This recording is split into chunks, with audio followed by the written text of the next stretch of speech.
Hello and welcome to the Pacific Coast Auto YouTube channel. This is the channel where we show you guys the vehicles we bought from auction here in Japan for export. This here is a 1989 Toyota Blizzard. Now the Toyota Blizzard is a vehicle that not everybody knows about. It is a small four-wheel drive, solid axle front and rear diesel vehicle, comes stock with a winch, and it has lots of thumbs up all the way around. It's really too bad Toyota doesn't make these anymore. They made them for 2 generations. They have the same engine as the Hilux in it. That's a 2.4 liter diesel, this time in non-turbo trim. The vehicle is bigger than a Suzuki Samurai or a Suzuki Jimny by a little bit, but a good step smaller than the Land Cruiser. This vehicle is kind of special to me because it's because of vehicles like this that I got interested in starting this business in the first place. The Toyota Blizzard was popular to import to Canada at the time that I started to want to be in business. In fact, I went down the highway, found a dealership that sells only Japanese imports, and there were tons of these. And so this vehicle makes me think about deciding to open the business. And this was, I guess, 13 years ago or so. Pretty crazy. 14 maybe? Okay, so I'm going to close the hood here.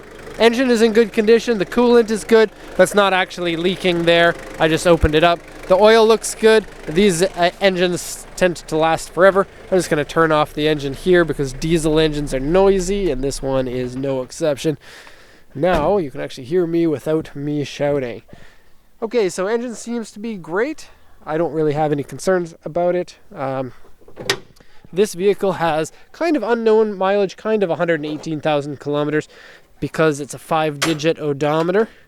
They don't know how many miles or how many kilometers are on it. 5-digit odometers.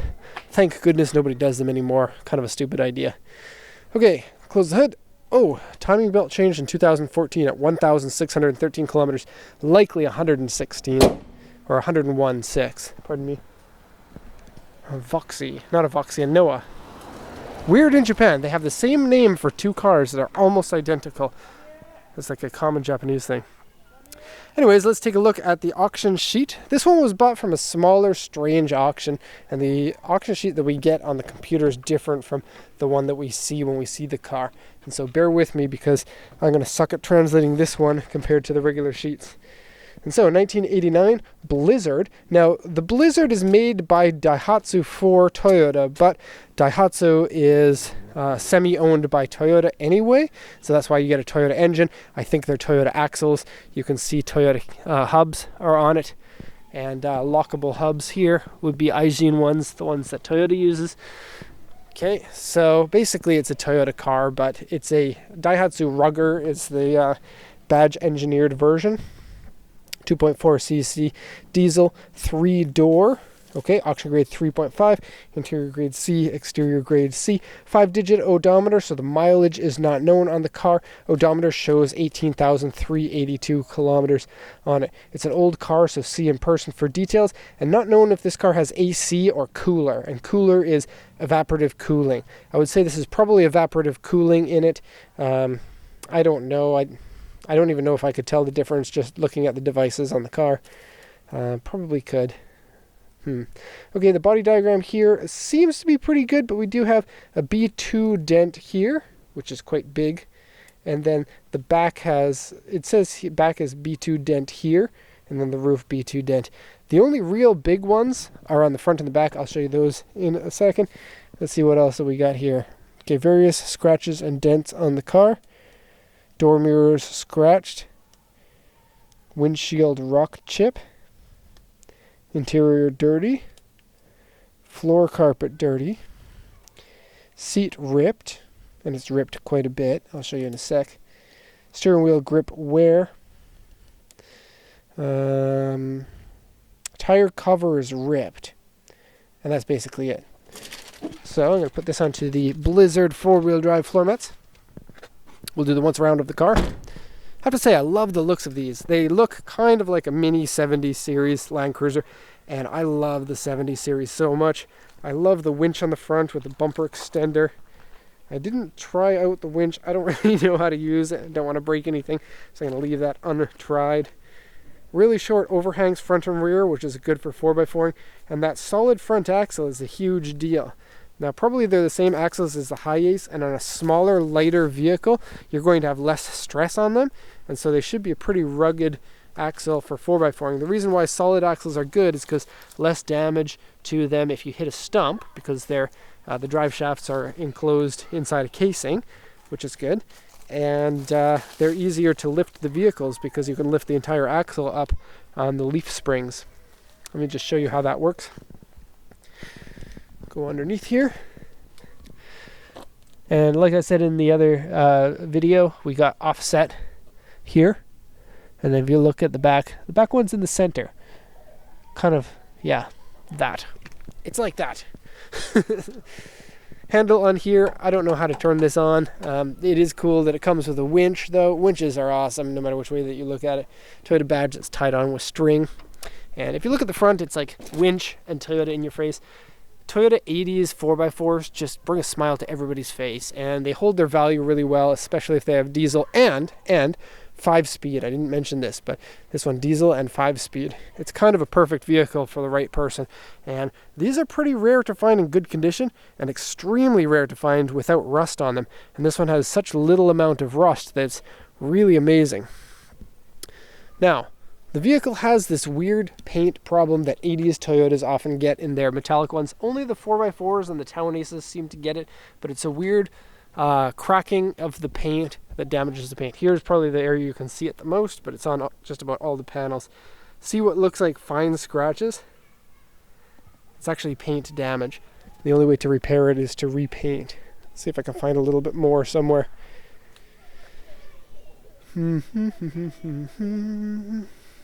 can only see it when the sun shines on it, and so you can see right here and here is a good. Yeah, Toyota, a lot down here. Toyota didn't know how to paint metallic paint when they made this car, which is a shame. But the rest of the car is big thumbs up. Manual locking hubs, that's cool, especially for people these days because they don't know manual locking hubs anymore. And so when you have your girlfriend in the car and you're like, oh, I'm going to switch on my manual locking hubs, you feel manly like you know about mechanical things and stuff, when really it's not that difficult. In fact, when I was dating the girl who became my wife, I had a Toyota 4x4, and I'm sure at some point I played that one. Check this out. I'm so manly. You should marry me. I know how to switch hubs from locked to free and vice versa. Okay, so the interior, maybe part of the reason why this vehicle never became popular is because it's really tiny inside. You don't get a lot of room. You get standard room in the front, but the rear seats are pretty pointless. Kind of like a Land Cruiser, but worse. Okay, so here it's the back cover is ripped, so I guess somebody just took it off. It came this way. It says Blizzard for business and leisure, and that's great. I wonder what kind of business you're going to be doing in this. We could have it as a company car, but diesel vehicles are not allowed to be registered where I live. This is a fold down and fold again to give you a nice big area in the back, despite the small size.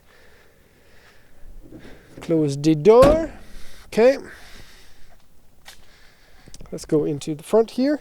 Oh, show you that other dent on the back.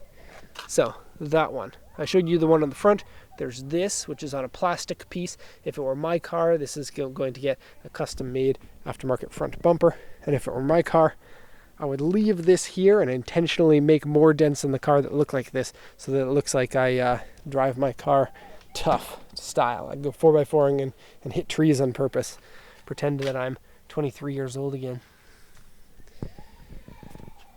Okay, nice big steering wheel that makes it feel important when you're driving it. It does have power steering, which is cool because this is a cheaper vehicle than the Toyota pickups, and my pickup didn't have power steering. They didn't give the good stuff to us North Americans. Seats are cool. They're different from your regular seats. I'm surprised they don't use Land Cruiser seats, but turbo ripped here and ultra mega ripped here. Okay, and this is as far back as they go, which is a suitable seating position for me, but I like my seats to be up more, and this is as up as they go. Kind of cool they have handles for people in the back to hold on to your seats, because there's no other stuff in the back, no place for legs even. You do have that, but I think it's way more fun to hold on to this. Kind of makes you feel like you're strangling somebody. Stop driving like that. Okay, proper amount of pedals down there, and Toyota transmissions feel so good. I used to shift mine without using the clutch just because you can very easily with that transmission. Okay, 80s looking gauges, very cool. 4-wheel drive button here engages the drive shaft to the front, and then you lock them on the wheels to make them 4-wheel drive. Okay, place to hold on here, and they get to hold on up here too. And then some gauges up there, kind of boring ones. AC does make things cooler, and so that's good. Not super cool like AC nowadays. And it doesn't smell bad in the car. I don't think it's been smoked in. Shifting is really good. Mechanically, the vehicle feels great. Here we have 4 high, or 2 high, neutral, and 4 low. So if you want the 4-wheel drive high gear, you go to the 2 high, you push the 4 high button, and then you do the hubs like I said. Here's an interesting one. I think this has to do with the winch, but I don't know. And then here, normal suspension, hard suspension, and soft suspension. Probably using a similar system to the Thames system in the Toyota Hiace and Town Ace of the era, and other cars. I think Soarer and Crown also had it. Okay, so yeah, really crazy, really cool vehicle. 80s diesel 4x4 Toyota, and this is the first one we're closing in on 10 years being in business. First one of these that we've exported, and not that common, but very cool, very unique vehicles. So hope you enjoyed this walk around. Check out our website, check out the comments section, and thanks a lot for watching. Bye now.